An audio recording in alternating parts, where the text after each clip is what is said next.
start. Let's do it first in Portuguese. Ok? Então, Pastor Vicente, fala pra gente como é que a gente pode identificar uma situação de violência doméstica. Quais são os casos? Assim, fala um caso, um exemplo, 2 casos que chegam para o senhor de violência doméstica aqui na Suíça. Quando o caso chega para nós, ele já geralmente está num processo grave. É quando a pessoa já está num nível que não aguenta mais. Mas o que eu percebo também é que a maioria da violência doméstica ela é de fundo emocional. Então a pessoa não traz marcas, não é algo que, se ela está andando na rua, alguém pode identificar ou alguém vai ver. Mas geralmente o que mais demonstra que a pessoa está nesse tipo de abuso é que a pessoa começa a entrar em depressão. A pessoa perde a alegria. É uma pessoa que está sempre de cabeça, olhando cabeça baixa mesmo.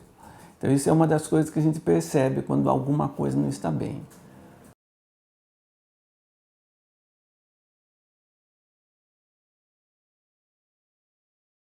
Entendi. E dá um exemplo assim, Pastor Vicente, o que essas mulheres passam, né? Às vezes, até como o Mark pediu para a gente falar dessa questão aí do tráfico, né? Dessa maneira legal do tráfico pelo casamento. Como é que o senhor vê assim, histórias? Conta uma história, um exemplo assim, o que o senhor já viu? É interessante que a maioria dos casos eles são repetitivos. Então sempre se começa assim. Se não é hoje, se não é pela internet, é a pessoa que vai lá no Brasil, às vezes está na praia e conhece alguém. E o brasileiro é assim, se é um estrangeiro, coloca lá em cima, é uma pessoa importante. É interessante, o estrangeiro lá é tratado de uma maneira como se fosse, às vezes, até um deus. Nossa, ele é suíço, ele é espanhol, ele é italiano. E aí começa aquele namoro e a menina já vai falar para o pai ou para a mãe, nossa, eu estou namorando um italiano, um suíço, é europeu, tem todo um valor. E aí, logo em seguida vem a conversa, não, ele quer me levar para lá, nós vamos nos casar. E a pessoa vai na casa, convence até a família. E sem nenhuma investigação, sem saber se a pessoa tem posse ou não, porque ele chega no Brasil com euros ou com francos, não existe questionamento. Então, essas pessoas acabam vindo para cá. E uma das razões de nós iniciarmos esse projeto aqui foi um caso que eu ouvi também de uma brasileira. Ela estava já há 12 anos aqui e ela estava na prostituição. E eu perguntei como, o que aconteceu com ela. Então ela disse que ela tinha 16 anos, ela encontrou lá na praia um turista, era europeu. No caso dela era um italiano e que convidou ela para vir para cá. Mas como ela era menor de idade, ela precisava da autorização do pai. E ele pagou R$300 para o pai dela, para ele fazer a autorização de viagem da menina para vir para cá. Que chegando aqui eles iriam se casar. Quando ela chegou aqui, ela foi colocada direto na prostituição.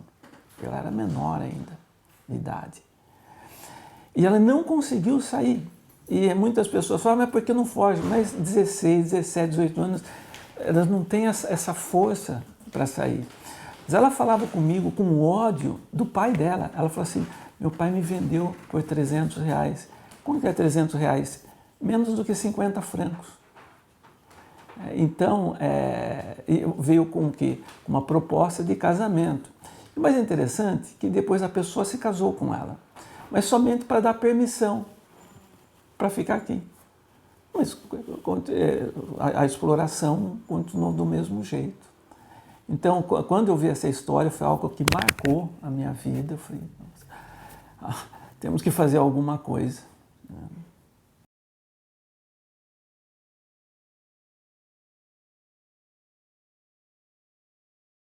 Que tristeza, Então né? foi isso.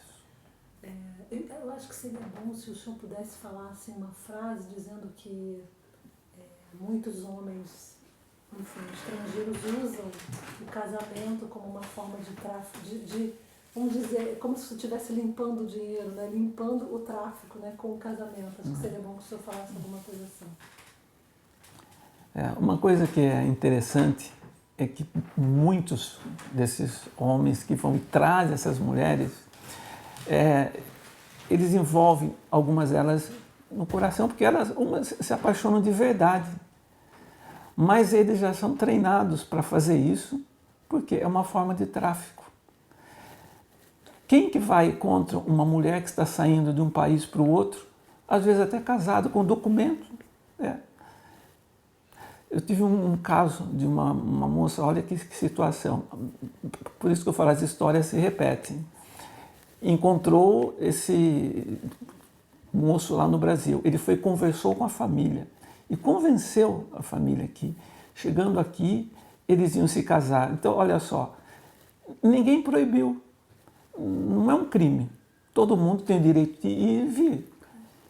Ela veio. O dia que ela chegou aqui, que ela toda animada, achando que era um casamento, um detalhe, ela era professora primária. E ela queria terminar a casa dele e olha as promessas. Olha, você vai lá, eu me caso com você, você pode trabalhar, você vai ser teu dinheiro, você vai ganhar lá 5, 6 mil francos, você termina a sua casa rapidinho aqui. E ela veio para cá. Quando chegou aqui, já estavam os amigos dessa pessoa esperando. E sabe o que fizeram com ela? Ele casou ela com um desses amigos para que ela tivesse os documentos aqui. Essa moça, ela foi uma que chegou aqui no escritório, entrou aqui caída, destruída. Se ela vê uma BM preta, ela entra em pânico, porque é o que ela sofreu. E olha o que esse marido, né, e esse amigo fizeram. Uma página para ela, e eles levavam ela de casa em casa e ficavam com todo o dinheiro. E davam para ela por mês 300 francos para ajudar a família. Era uma máfia do casamento? Uma máfia do casamento. E ela trabalhava na prostituição, era obrigada. E por que também ela se sujeitou a isso? Porque eles falaram assim, depois que todo o abuso, eles ameaçaram ela dizendo o seguinte, olha, se você falar alguma coisa para alguém, nós vamos falar para a sua família que tipo de mulher é você. O que você anda fazendo aqui? Só que ela veio para cá sem saber de nada, de uma família direita. A família achou que realmente. E ela nunca pôde falar nada para a família do que ela estava sofrendo aqui. Que vergonha. Então, e quando ela chegou aqui, ela chegou aqui traumatizada porque chegou um momento que deu uma loucura nela mesmo, que ela pegou umas pedras, jogou naquele carro, amassou, aí ele chamou a polícia para ela. Aí a polícia deu o ultimato para ela então ela tinha que se separar, ela foi, na verdade, abusada como agressora por causa dessas pedras que ela jogou no carro. Aí depois daquela crise da polícia, foi quando alguém indicou o projeto, ela veio aqui, nós ajudamos ela a retornar para o Brasil, ajudamos ela a terminar a casa, ela cozinhava muito bem, nós fizemos uma cozinha para ela poder vender, e isso daí. Mas olha só, a promessa de casamento e a promessa de uma vida melhor aqui.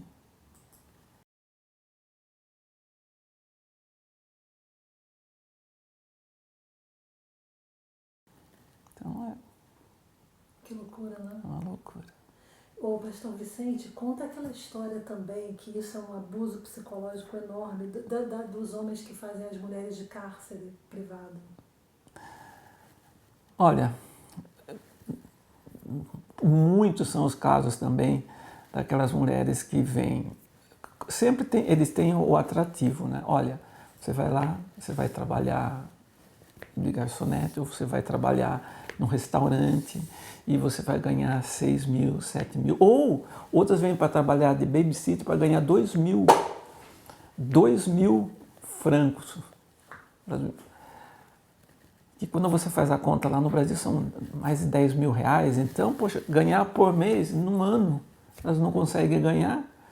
Então, aceita o convite. Muito bem. Aí chega aqui. Aí começa a mesma história, a mesma saga. São colocadas em um local onde não pode sair. E uma das coisas que é interessante é, vem a ameaça, eles seguram o passaporte e já diz assim, olha, se você sair a polícia vai te prender, você está ilegal e você vai ser deportado. Ameaça usando a própria polícia, você vai ser deportado. E a pessoa tem todo o medo e acaba o quê? Num sofrimento. Uma vez eu recebi uma mensagem de uma pessoa que ela foi colocada numa casa próxima à Landstrasse, aqui em Zurique, mas de alguma forma ela conseguiu, por essas organizações que trabalham lá, deram o nosso telefone. E ela ligou para mim, era logo de manhã, ela estava falando em espanhol e pedia ajuda, me ajuda, mas desesperada, me tira daqui. Eu falei, o que aconteceu? Aí ela explicou que ela estava naquela sala, não podia sair e que ela não veio aqui para isso, ela veio para trabalhar. Mas de repente ela falou assim, aí eles estão chegando, e desligou o telefone. Aí, claro, eu fiquei com medo de ligar de volta. Falei, agora o que eu faço? Falei, vou esperar ela ligar novamente. Daqui a pouco ela me ligou novamente, chorando, por favor, me tire daqui. Eu falei, onde você está? Ela falou, eu não sei. Eu falei, mas o que você vê aí? Aí ela falou, aqui na frente da casa dela, ela falou o nome de um bar, eu não me recordo agora. E ela falou assim, e desligou. Aí você fica agoniado. Mas eu tinha uma pessoa que morava lá próximo, eu estava numa outra cidade ainda, eu liguei para essa pessoa que é brasileiro também, e falei, olha, está acontecendo assim, ela me deu esse nome, vê o que você acha. Na hora ele entrou no Google, ele achou a localização, ela falou assim, eu sei onde ela está, se ela está vendo na frente, ela está na frente. Eu falei, então corre para lá. E ele correu para lá. E eu fiquei esperando ela ligar novamente. Aí ela ligou novamente e falou o seguinte, não, ela estava do lado fechado ainda, ela não tinha como sair. Aí ela falou assim, mentira, como que vocês vão fazer? Eu falei assim, não, eu já estou pedindo para alguém aí próximo, mas primeiro andar, como que é? Daqui a pouco ficou mudo o telefone novamente. Só que ela falava comigo chorando, meu coração ficou disparado. Aí ficou mudo. Daqui a pouco liga meu amigo. Falou, Vicente, ela já está comigo. Eu falei, como assim? Ela falou, não, eu parei com o carro aqui na frente, fiquei olhando, de repente saiu uma mulher correndo, olhando para todos os lados. Eu falei, vem aqui. Ela veio, entrou no meu carro e eu saí. Aí ela contou que quando a pessoa chegou, abriu a porta, quando abriu a porta, ela passou por debaixo do braço dele e saiu correndo. E aconteceu que bem naquela hora estava esse nosso amigo ali procurando. Então isso daí nós falamos assim, é um ato de Deus, porque foi preciso na hora certa. Aí ela esteve conosco, nós encaminhamos ela para uma outra organização também, porque ela tinha o passaporte espanhol, e essa organização ajudou a fazer a reintegração dela para a Espanha. Então ela voltou para a Espanha, de onde ela veio. Mas ela era uma dominicana com o passaporte espanhol. Mas realmente ela veio aqui no trabalho e ficou nesse cárcere privado. Então E tem maridos que põem as mulheres em cárcere também, né, pastor Vicente? E toma passaporte, né? Uma vez, vou contar uma outra história aqui, eu recebi uma chamada. Foi uma pessoa que ligou para mim, que viu essa situação. Ela falou assim, olha, eu vi num local uma brasileira, ela estava assim, eu vi que ela estava muito deprimida, muito triste. num restaurante, trabalhando num restaurante. Ela falou, muito triste. Aí eu tentei conversar com ela, mas ela não quis falar. Eu acho que está acontecendo alguma coisa lá. Eu falei, aí ela me deu o endereço desse local. Aí eu fui até lá e deu o nome da pessoa que era o dono ali também, daquele local. Ele estava a 50 quilômetros daqui do escritório. Eu peguei, fui naquela, era uma cidade, bem na beira da estrada mesmo. E eu fui lá, claro, apertei a campainha, eu tinha o endereço. Aí eu falei, aí quando a pessoa que me atendeu, eu falei assim, eu quero falar com a pessoa, e falei o nome dela. Falei, o que você quer? E eu falei assim, não, eu vim aqui porque eu quero conversar com ela. Eu recebi o telefone de uma amiga dela, eu quero conversar. Mas nisso daí uma coisa que me assustou, pensa aquele Rottweiler, aquele baita cachorrão ali, latindo, ele já fez isso assim para dar uma intimidade, mas eu fiquei ali e falei, não, eu quero conversar. Ele falou assim, não, eu vou chamar. Aí eu esperei numa sala, ele segurou aquele cachorro, e só que a hora que essa pessoa me viu, ela saiu correndo. Aí o rapaz foi atrás dela. Por que ela saiu correndo? Ela achou que eu fosse mais um daqueles que ele trazia. Olha só. Aí quando ela saiu correndo, eu falei, oi. Quando ela escutou falando em português, ela parou. Ela achou que o senhor fosse um homem para estuprá-la? É mais um outro dos que ele trazia. Para estupro, para forçar ela naquilo. Ela não veio aqui para isso. A mesma coisa. Ela veio aqui porque ela é namorado e ele queria ia se casar com ela, mas não era casamento. Mas aí ela começou a mostrar, e nós ficamos falando em português, nos deixou sozinho. Ela abriu a geladeira e falou assim, olha o que eu tenho para comer aqui. Era água e como chama aquele Wurst? Era isso, era a comida dela. Não tinha pão, não tinha outra coisa, era aquilo que ela ia comer. Outra coisa, ela não podia dormir ali. Ela dormia num trailer, que era no fundo lá, só que não tinha aquecimento naquele trailer. Era onde ela dormia. Ele levava ela até lá, ele trancava e ela dormia. Ela não ficava com telefone, não ficava com internet, não ficava com nada. Ela só podia ligar quando ele estava junto. E, claro, quando ela falou tudo aquilo, eu falei assim, então nós vamos embora agora. Aí eu falei para ele, olha, eu estou levando embora. Ela falou, como assim está levando embora? Eu falei, não, ela não quer mais ficar aqui, ela vai indo embora comigo. Eu falei, vamos andando. Mas ele não tinha assim, não era um cara assim, violento, porque ele poderia ter partido para uma agressão para cima de mim mesmo. Mas ele ficou assim. Aí eu falei, pegue seu passaporte. Ela pegou o passaporte dela. Imagine você pegar vamos imaginar que era o passaporte dela, né? Era tudo desse jeito, o passaporte dela. O rapaz destruiu o passaporte dela, falou, tá, seu passaporte. E jogou no lixo. Ela foi no lixo, catou os pedaços e guardou. Aí ela trouxe aquelas páginas. Foi que eu saí com ela. Claro, aí eu precisei fazer um passaporte novo para ela, e para fazer um passaporte você tem que fazer um boletim de ocorrência. Eu fui na polícia. Agora, é claro, isso é uma coisa que eu deixo claro, nós não somos a pessoa que vamos levar ninguém na polícia. Eu tenho um endereço aqui, sou público, nós não levamos. E não é a nossa função é ajudar a pessoa. Então fui lá na polícia, aí expliquei, ela precisa fazer um novo passaporte, aí ela estava dentro dos 3 meses aqui ainda, aí ele perguntou, mas por quê? Eu falei assim, não, falei assim, é que houve um acidente com o passaporte dela, e peguei aquele monte de papel, mostrou. A polícia falou, nossa, o que foi isso? Aí ela falou assim, foi uma briga com o namorado. Era um namorado. Aí, com aquele documento, nós fomos até o consulado, foi feito um novo passaporte, e nós trabalhamos bem junto com o consulado aqui.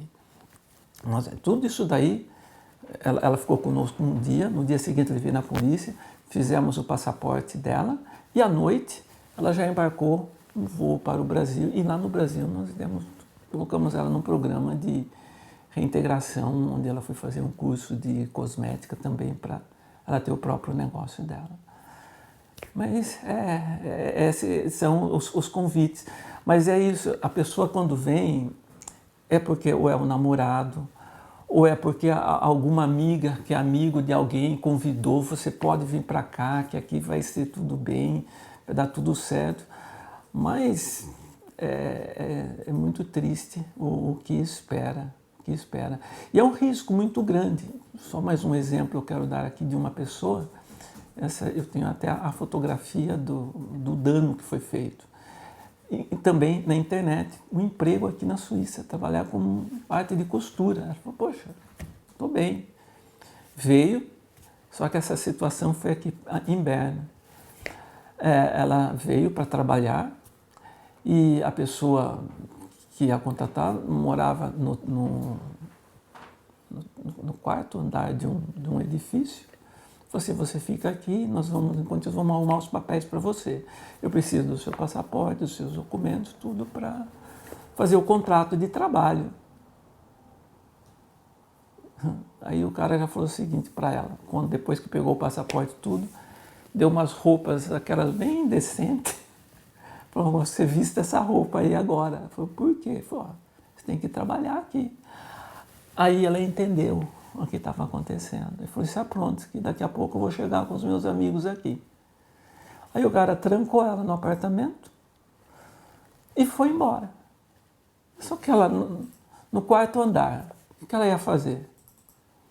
Daqui a pouco ela escuta na porta o barulho do pessoal chegando. Sabe o que ela fez?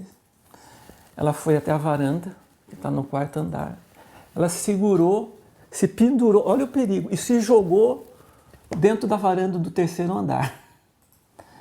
Quando ela se joga ali, claro, machucou a perna, o joelho, eu tenho até as fotografias das marcas dela.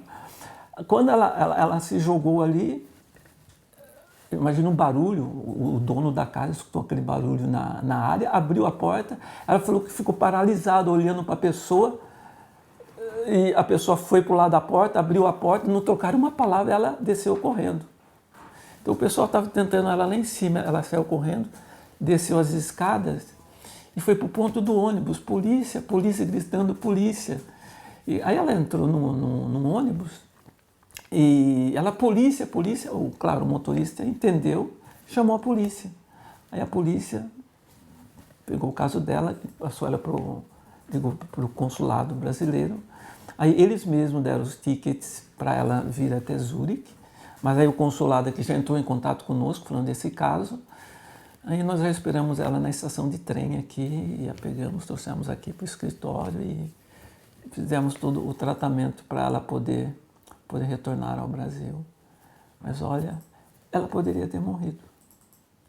E ela ficou com a perna toda roxa, toda machucada, mas conseguiu sair.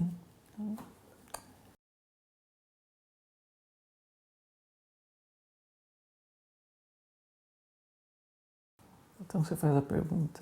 Então, pastor Vicente, o que a pessoa tem que fazer se ela estiver nesse tipo de situação? Já aqui na Suíça, né? Dura coisa perguntar-se. O grande problema é a comunicação. Muitas dessas pessoas, o celular está bloqueado. Elas não têm como pedir ajuda. A pessoa está sempre do lado. Aliás, vou dar um exemplo da comunicação. Uma pessoa ligou para mim, mas eu percebi que ela estava falando muito dura no telefone. Aí eu disse assim para ela, só me diga sim ou não.